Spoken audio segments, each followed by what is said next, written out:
I welcome you all to this press conference, which is in continuation of the August 23rd one on important issues relating to the economy.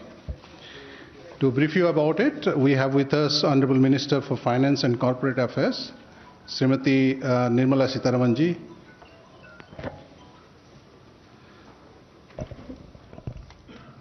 Finance Secretary Sri Rajiv Kumar, Secretary Economic Affairs Sri Atanu Chakravarti, Secretary Revenue Sri Ajay Bhushan Pandey, Secretary Expenditure Sri Girish Chandra Murmu, and Secretary Deepam Sri Anil Kachi.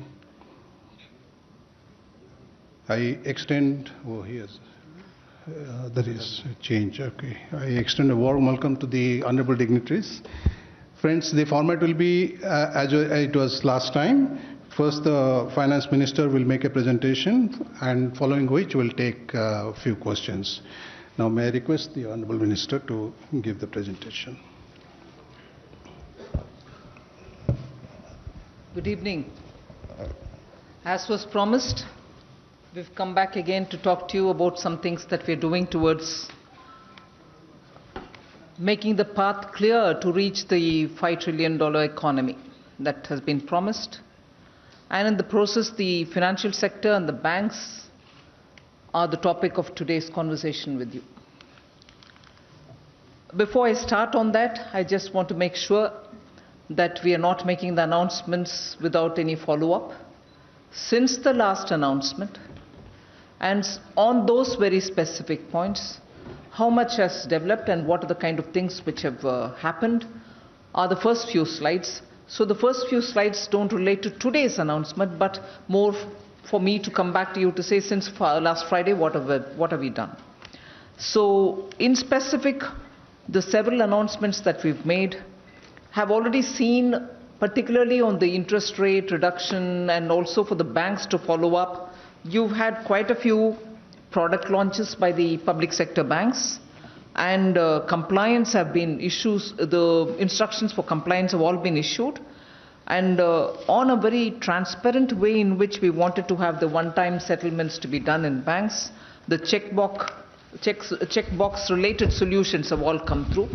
So I just want to be clear that the first few steps that we're talking about are specifically related to the banking sector, but post my last announcements. So 8 PSB banks have launched their repo-linked home vehicle mortgage, cash credit loans and so on.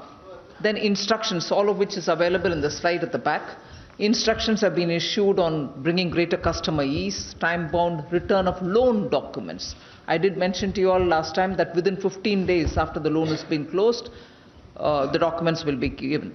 And also on the point of tracking loan applications, where particularly the SMEs were at a loss because they didn't know where the application lie, how long is it taking for them to get cleared, the tracking facilitation has already been done.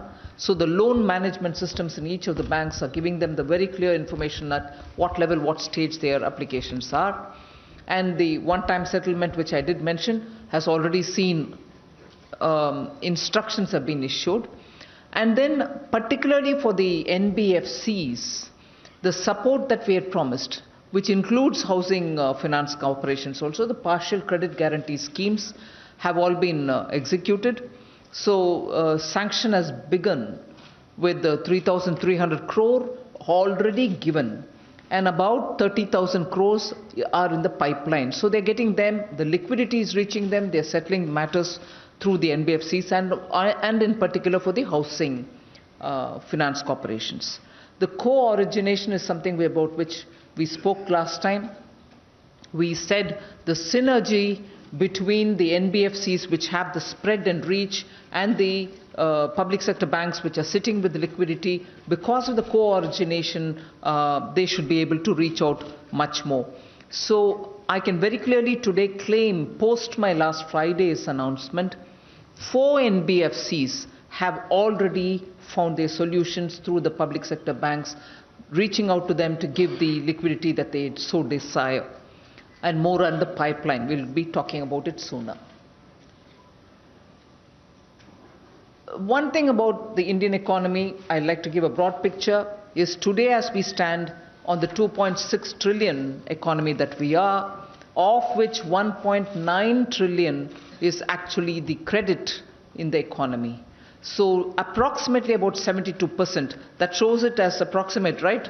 From a distance it looks like negative, it's not. 72% of GDP is the credit availability. So the measures that we're going to announce today, we think are important so that the credit in the economy also grows commensurate with the desire that we have to reach a $5 trillion economy, and that is why the credit enhancement is what we're talking about, not specific amount which is the destination. Next one. I also want to very clearly place this whole presentation of today in context. We are very clear that we need to lay a very strong foundation for the financial sector, in which not just strengthening the banks with equity infusion, but also making sure that we give them a complete good governance module. And that is where we have started. And I want to be very clear to say that we are not starting it today. In fact, in the last several years, we have made sure that several banking-related reforms have been undertaken. I'll just give a very quick rundown on the various steps, which you probably are already familiar with, but I want to bring it to the backdrop of this discussion for today. So no interference in commercial decisions making, as opposed to the phone banking which existed prior to 2014. Then 3.38 lakh shell companies have all been closed. They are struck off the register. And then NAFRA, the regulator, has been set up with independent regulatory members in it. The auditors are independent too. And then the resolutions are all happening for stressed assets very clearly through the IBC. So if those are the ways in which we are moving, you can see further some of the reforms which were taken up earlier, release only after ensuring loan conditions and clearances are all being followed now. Consortiums of banks which can get together in funding a particular project, which ran to 30 or 31 earlier, are now only limited to 7 to 9 banks at best. However big the project may be, not more than 7 to 9 banks in the consortium. Then techno-economic evaluation cells are being created in the banks so that there are no inadequacies found. Then technology analysts used for robust risk assessments are being made, and also to bring in due diligence in banks. So those are committees which we've appointed. And then the early warning signal reading is a very important step that we've taken. Specialized agencies have been set up who are monitoring every loan which is over 250 crores. Further, quickly going through the reforms that we've taken, cash flows were not ring-fenced earlier. Very clearly now, they're very ring-fenced, so you know that you're not going to get into an unknown sudden situation which develops. Then banks were overexposed to corporate loans. Now there is a good asset mix.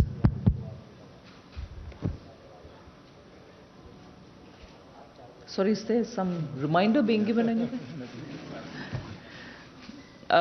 Sanctioning and monitoring of big loans strictly separated so that there are no confusion between the authorities. And then quality of tier 1 capital also has been enhanced. Very importantly, stressed asset verticals are already created, as opposed to the inadequate slippage prevention mechanism, which really let us down in the previous years. Going over quickly again, Fugitive Economic Offenders Act has been passed, as a result of which many of those fugitives and their assets have been, at least their assets have been confiscated, and having confiscated their assets, we are after them wherever they are to get them back into this country to face the law of the land. Then PSP loans, which is within 59 minutes, you're very aware, now we are bringing in a lot more energy into that. So most of the loans sooner will be going through in-principle approval in this manner and then getting followed up further. Then foreign branches are rationalized. Adherence to risk-based pricing is also happening, as opposed to the ad hoc pricing mechanism which existed earlier. Then retail and MSME LMS are also implemented. LMS meaning loan management systems are implemented. Quickly again, To avoid further Nirav Modi kind of situation, SWIFT messages are linked to the CBS, the core banking system. IT-based centralized processing centers and verticals are also started. Then MSME bills discounting because of being on threads is introduced. Even the last Friday, I gave one more step further on that, linking that with the GSTN also, so that nowhere will bill discounting for the MSMEs will become a problem. So with all these linkages, they should be able to discount it with greater sense of ease. Then selection at arm's length through bank board bureau. So no selections are going to be politically interfered with. It will happen professionally. Then the MDs of banks selection from market for large PSBs and wider pool of other PSBs. So you're not limiting the choice of who can be running the bank as a managing director. From a limited pool of people, you're opening it up for the market. Whoever wishes to come to that position will now be able to give their services because they have the domain expertise. The non-executive chairman is being introduced. Earlier, only the State Bank of India had it. Now all banks shall have it. So from all this, what is the gain that we've seen, and what is it that we can put on record? We just want to show that loan recovery record levels have been reached. If in financial year 18, 77,000 odd amount was collected, 77,000 crores. Now it's crossed 1,21,000 crores. That's about record recovery levels. Then the gross NPAs. I want particular attention to be drawn of the media for this. Gross NPAs have come down. So in December 2018, if you had 8.65 lakh crores, now the asset quality has improved, NPAs have come down, and the level at which they are today is only 7.90 lakh crores. The next is the provisional coverage ratio.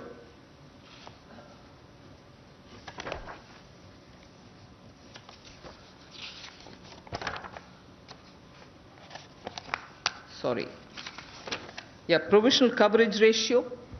You can see in the chart which is given, the highest in the last 7 years has happened, 75.3%. This is already existing under the NPA.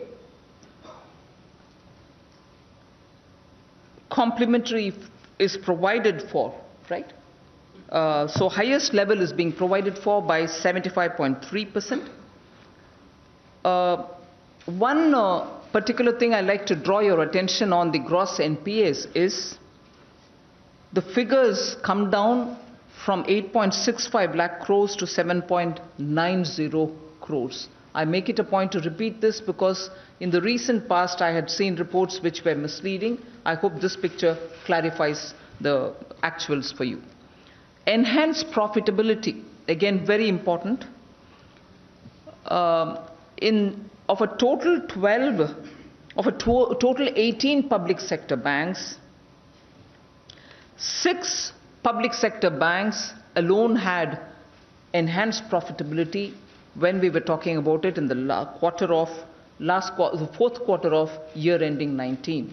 Whereas now, when we're talking about the first quarter of the financial year ending 20, we are talking about 14 public sector banks in profit, as against 2 in the financial year of 18. So of the 18 public sector banks, 14 are in profit earning situation.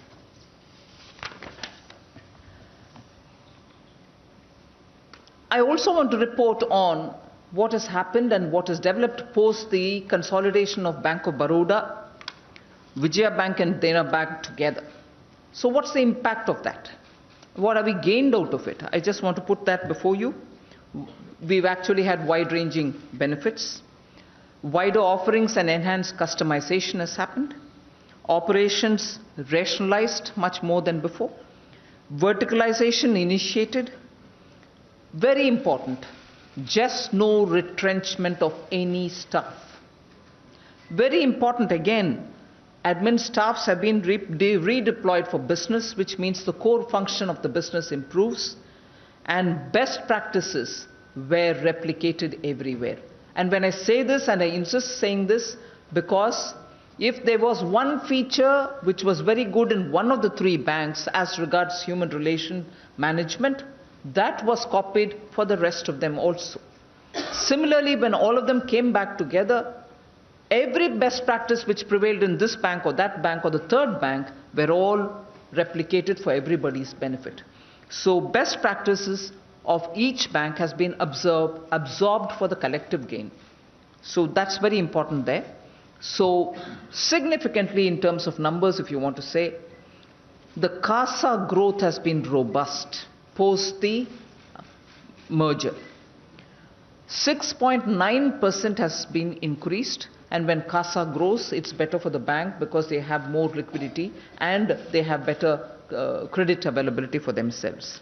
So the amount in crores is given there, 2,87,000 crores in June 2019. So this consolidation of Bank of Baroda, Vijaya Bank and Dena Bank actually has resulted in good outcomes.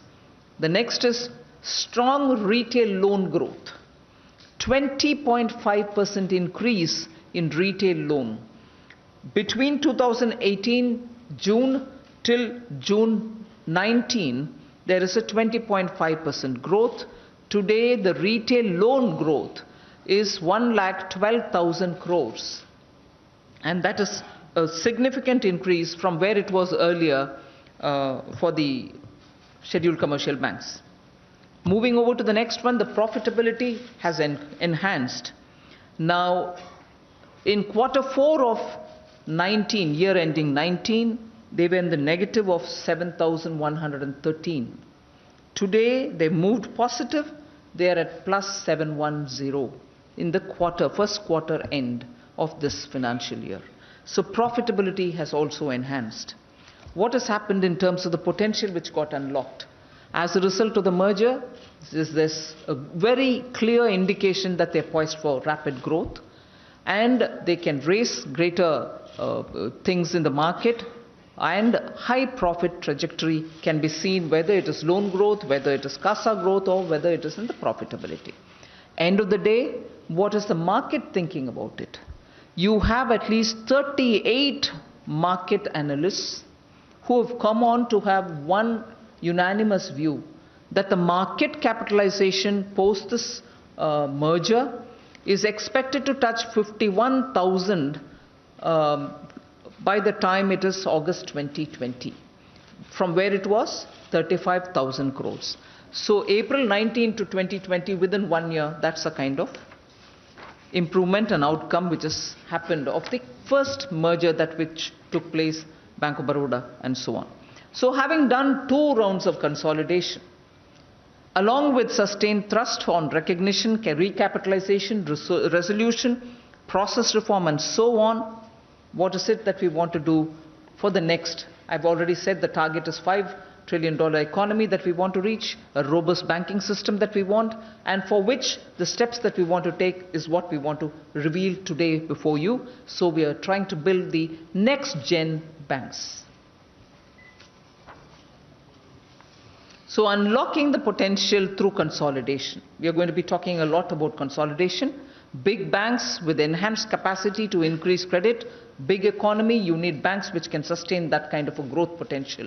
And the trajectory has to be maintained from the point of view of the banking facility that we can provide for the people of India. Banks with strong national presence and global reach is what we want. Operational efficiencies gains to reduce cost of lending. So the scaling up will only allow them to have a lot more resources, and therefore the lending costs can come down. And therefore the blueprint that we're coming up with is going to help us towards building a $5 trillion economy. Enhanced risk appetite they can have.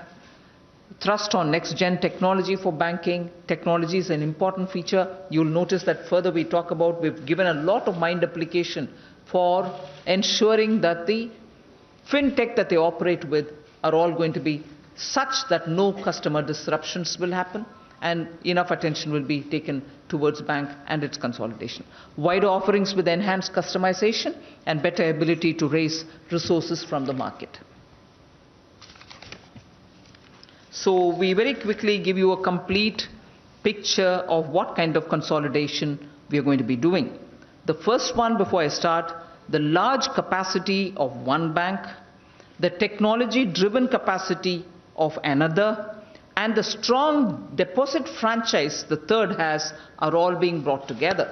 So Punjab National Bank, Oriental Bank of Commerce, and United Bank will be brought together, and they shall form the second largest public sector bank with business of 17.95 lakh crores, which is at least approximately 1.5 times that of Punjab National Bank.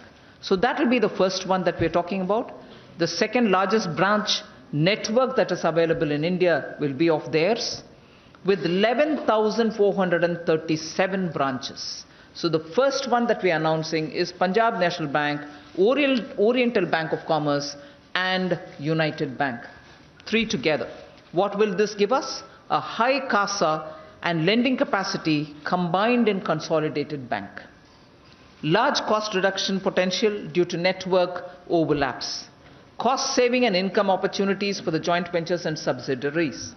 Most important, the point that I said earlier, we have taken clear care that the platform that they use are compatible. In merging or in bringing together the three banks that we brought down here, we made sure that the technology which is used in this Bank 1, Bank 2 and Bank 3 are compatible, and all the three banks can enable a quick realization of gains without customer disruption, without any disruption to the service that they have to lend. We go to this most important table. The indicators that I would draw your attention to are the CET1 ratio, the CRAR, which is the capital reserve ratio, and also to the net NPA ratio, the three above the category of employees, which is very important for you to notice. And all the three are very critical indicators to tell you that this consolidation in this particular case is absolutely healthy. And we've kept all the Basel norms, RBI's guidelines and the Basel norms in mind, even as we have put these numbers together for you. If you have any questions, we'll be able to answer it later. I don't want to labor on each one of them, but I want to completely give you the confidence that we've applied our mind on the Reserve Bank of India guidelines and also on the Basel norms, which will have to tell us what these numbers ideally should be. We've kept that in mind. I can go further to explain that a bit later. Should we now move to the second? The second which we are consolidating are both banks coming from the south. Canara Bank with Syndicate Bank.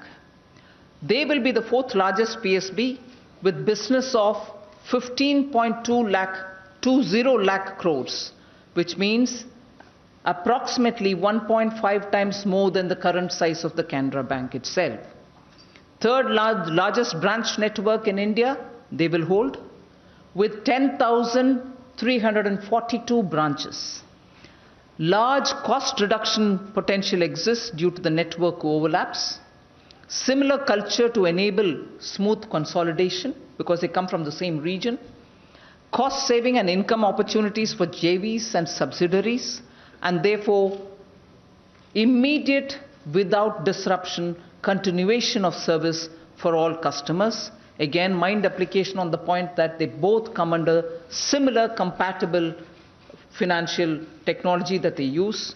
So both are able to quickly realize the gains.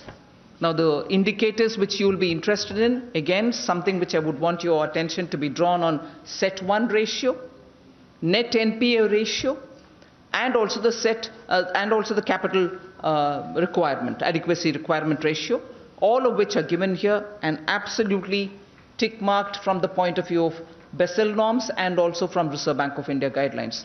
All three meet more than the ideal situation. We go over to the third one, Union Bank of India with Andhra Bank and Corporation Bank. This shall now become the fifth largest public sector bank with business of 14.59 lakh crores, approximately 2 times the size of Union Bank of India. Fourth largest bank in terms of network of branches with about 9,609 branches. And their business will now become twice to about 4.5 times existing bank business. Large cost reduction is possible because of, again, network overlaps, which we can rationalize, cost saving and income opportunities for JVs and subsidiaries again. Again, consideration was given for the kind of technologies that they use, are they compatible and so on. Yes, all the three and their technologies are absolutely compatible, and therefore we don't see any disruption in terms of client services. Indicators. The three which I constantly refer to, CET1 ratio, the capital adequacy ratio, and also the net NPA ratio. In this case, of the three, definitely 2 are more than the ideal. The third one, which is closer to the ideal, will get closer once the consolidation happens, and we shall give special attention even to that. So that explains the third that we've done. Fourth one is important. Indian Bank with Allahabad Bank. This will become the 7th largest public sector bank with business of about 8.08 lakh crores, which is approximately 1.9 times Indian Bank size. Nationwide presence with strong networks both in the south and in the north and also in the east. So you get a wonderful coverage of all the three areas. Doubling of business size. Major scaling up of reach due to complementary networks. High CASA and lending capacity in Consolidated Bank. Again, the same CBS platforms between the two, and therefore we expect to have a quick realization of the gains after consolidation.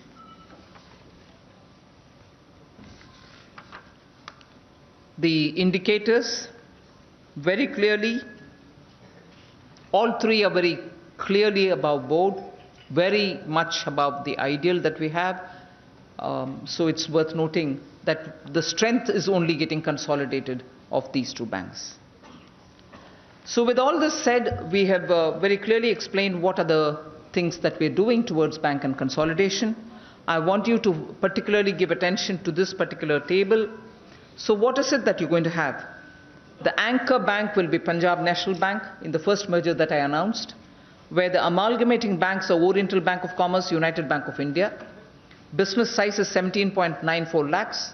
PSB rank by size would be second, and the particular computer networking, fintech networking is Finacle. Similar, Canara Bank and Syndicate Bank coming together gives us a bank size of 15.2 lakh crores, becoming the 4th largest. iFlex is the system that they use.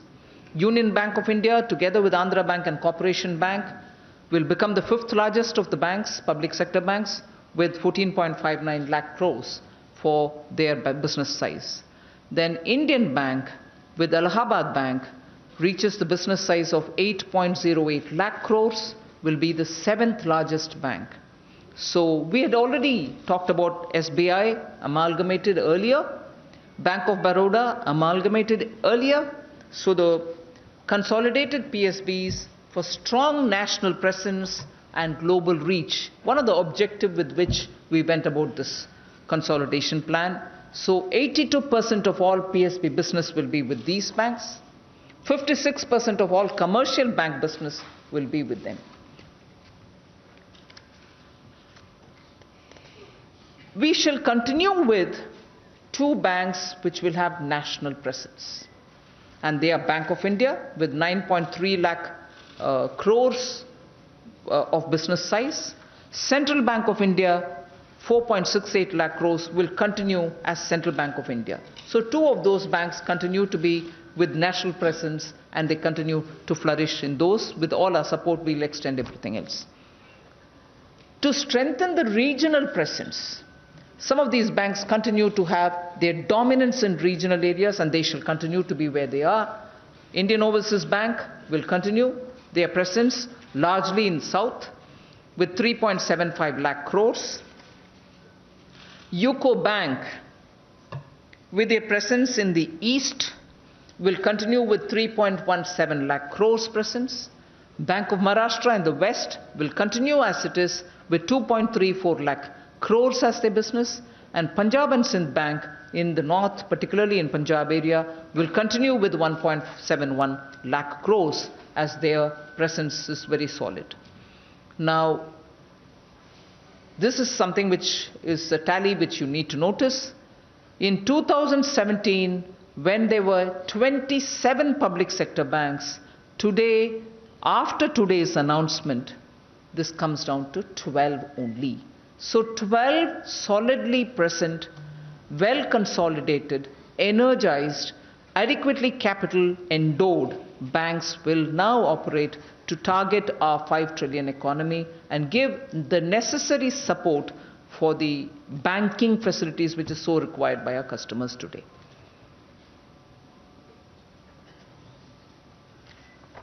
All right, now have we just thought of these consolidation without giving the necessary energy to the banks? Governance reforms is what all of us have been talking about for quite a long time. Did we do anything on it? Are we doing in trickles? Here I'm happy to tell you that we've taken adequate care to consult and take everybody on board much before we are coming out with the announcement on governance reforms in banks. These, I think, as much important as the consolidation announcement itself are, today the governance reforms that we are announcing now before you are of great significance to make these banks run professionally. And therefore, I draw your attention to the various governance reforms that we are announcing along with this consolidation. To make management accountable to board committee of nationalized banks to apprise performance of GM, general manager and above, inclusive of MD, will happen. So now it won't be just one person deciding on the appraisal of top officials, it shall be management which shall take these appraisals forward. So it won't be left to the hand of one person. And to make span of control manageable in large PSBs, post-consolidation, that is post today's announcement, boards will be given flexibility to introduce CGM level as per business needs. So we shall allow them to form or take a call on introducing a CGM in their respective banks. And also to recruit, this is very important. Just only State Bank of India probably very recently had this, but to recruit chief risk officer from the market at market-linked compensations, but not on salaries decided by government. You will have specialized risk officers from the market deciding on what the bank's spread of its activity will be, and they will be adequately empowered to take a call on the decisions of the bank. And then to enable a succession planning, boards to decide on a system of individual development plans for all senior executive positions. What would this mean? It would mean that for each of the senior level position, there will be a set of 2 or 3 people who will also be built so that they get expertise in that area and be ready to, if there is a need, be able to take that position on. Of course, there will be yet another process of recruitment and selection, but at least we will be building capacity so that you have greater number of people who are with specialized skills and experience. So we are at this time itself giving enough material and freedom for them to have a succession planning within banks' boards. To ensure sufficient tenure, boards given flexibility to prescribe residual service of 2 years of appointment of GM and above. So nobody gets appointed for just a month or 2 because they are senior most, but they will, once appointed, be there at least for 2 years so that there's a sense of continuity, and by the time they get to doing something, they're not going to go away. So these are some of the serious governance reforms that we want to bring in. In again, bringing another set of reforms, we want to make sure that the bank's board committee system itself gets strengthened. So flexibility is being given to boards of large public sector banks to enhance sitting fees for non-official directors. They were being paid pittance. So many of these people did not even have an interest being in bank boards as official, non-official directors. Now the boards will be given the flexibility to get the best in the field and give them the pay that they need for sittings.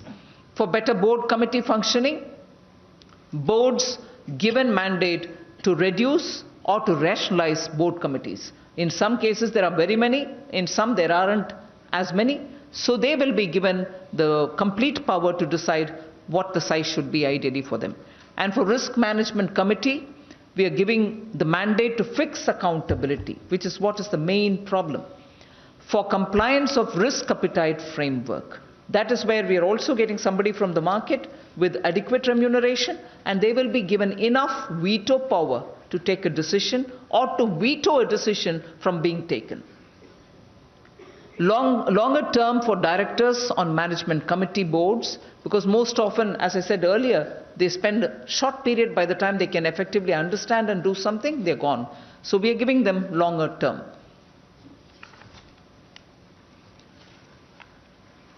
The last point there about the strengthening of the board system, board committee system, is the management committee of the board loan sanction thresholds have been enhanced by up to 100%. So if they had an X amount this time, they would be having 2X, to enable focused attention to higher value loan proposals. So this gives them the additional strength and power to go ahead with higher value loans. So further on the governance reforms, non-official directors' effectiveness is something which all of us have been questioning, discussing. We're trying to bring in some strength there. So the non-official directors' functions will have to be now comparable, analogous to the independent directors. So that's something which is happening now. Boards are given mandate for training of directors, both for the induction and for specialized purposes. Boards are given mandate again to evaluate the NOD, non-official directors' performance, annually on a peer review basis. Thorough professionalization is what we are aiming at by doing these. The next is about leadership development in banks. Executive directors' strength in larger banks are raised to 4 for better functioning, focus, and also thrust on technology. Particularly on technology, we would ensure that there is an executive director who completely focuses on that, because the cyber security risks which banks face is also something which leadership should be consciously seized of. Creation of leadership pipeline under the BBB, the Bank Bureau Leadership Development Program, is also being introduced. So with all this, the public sector bank and their drive, we are going through wide-ranging reforms. Financially stronger PSBs are the ones which we are aiming at. Remember, please recall that in the budget we had made a provision of 70,000 crores. Well-provisioned PSBs, 14 already in profit. We'd like all of them to do well. Then technology-driven banking is what is the emphasis on today. Scale and synergy will be acquired because of the consolidation that we've done today, and governance is also getting strengthened, professionalized, and independence given to them to function. Now, if all this is what we have, of the 70,000 crores that we've given, I want a certainty out there for the consolidation. Have we just done the consolidation and left them free? No. We are giving them enough capital reserves with which they can be confidently functioning without worrying. And I underline here, even as we announce all the consolidation, we have given enough instructions for the banks at the branch level to be sure that that which we had announced last Friday, in terms of liquidity, in terms of working with NBFCs, in terms of making sure that the credit availability in the market, all this will not suffer. On the contrary, we would want at the branch level enough dedicated staff to attend to that, and not entirely all the staff to be looking after the consolidation program itself. So that has been very clearly instructed to the banks. We expect them to dedicate their staff to make sure last Friday's announcement as regards liquidity, availability of credit, reaching out to customers, reaching out to NBFCs, all happen without any disruption. So those dedicated to take care of smoothing out these consolidation will be completely dedicated for this purpose without having that suffer.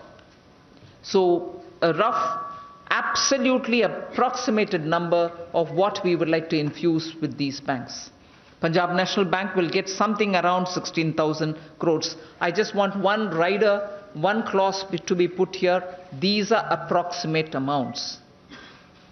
We will obviously tailor-make them according to the banks and the requirement, which will be discussed with the banks at that level. But here we are just giving you a broad indicator. Don't hold us on to this amount to the last digit. So Union Bank of India would get 11,700.